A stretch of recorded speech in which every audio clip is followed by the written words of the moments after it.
Міністр закордонних справ Дмитро Кулеба закликав наших партнерів надати Україні зенітно-ракетні комплекси «Петріот». Про це він сказав в інтерв'ю виданню «The Politico». Високопосадовець відзначив, що нині ці системи ПВО нам надзвичайно потрібні. Дайте нам кляті «Петріот».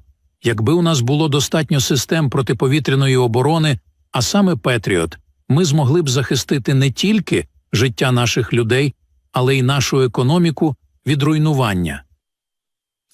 Я нагадаю, що раніше президент України Володимир Зеленський відзначив, що 10 ЗРК «Петріот» змінили би ситуацію у війні. Ну і от ще те, що додав Дмитро Кулеба в інтерв'ю «Політіко», він не підтвердив інформацію про те, що Сполучені Штати Америки закликали Україну припинити удари по нафтопереробним заводам. Хоча таке відчуття, от як відзначив Кулеба, що часом партнери таки хочуть, аби Україна воювала із зв'язаними за спиною руками.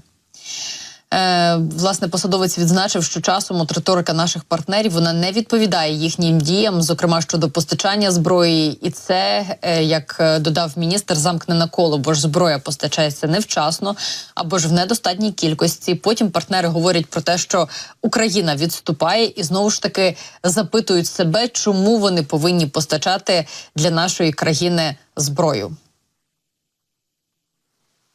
Але, друзі, вся ця картина реальності, яку ви малюєте для себе, є наслідком одного простого факту. Українські солдати не мають достатньої кількості зброї, тому що ви її не надали. Я нагадаю, про те, що питали журналісти видання «Політіко», мова йде про статтю Financial Times. Нібито Сполучені Штати Америки закликали Україну припинити удари по нафтопереробним заводам Росії у зв'язку з тим, що, знову ж таки, нібито ціна на нафту на світовому ринку зросла на 15%. При цьому вже було спростування, зокрема і від української влади цієї інформації. Так, Михайло Подоляк запевнив, що таких закликів від наших партнерів не надходило. Ну, от віце-прем'єр-міністерка України Ольга Стефанишина додала, що нафтопереробні заводи Росії є законною військовою ціллю для України.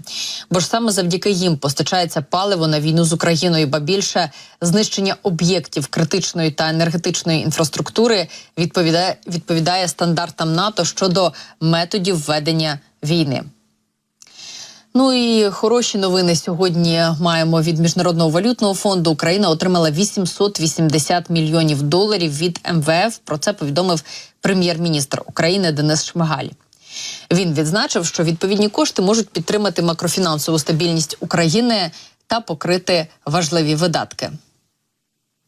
Україна продовжує успішно виконувати свої зобов'язання перед партнерами.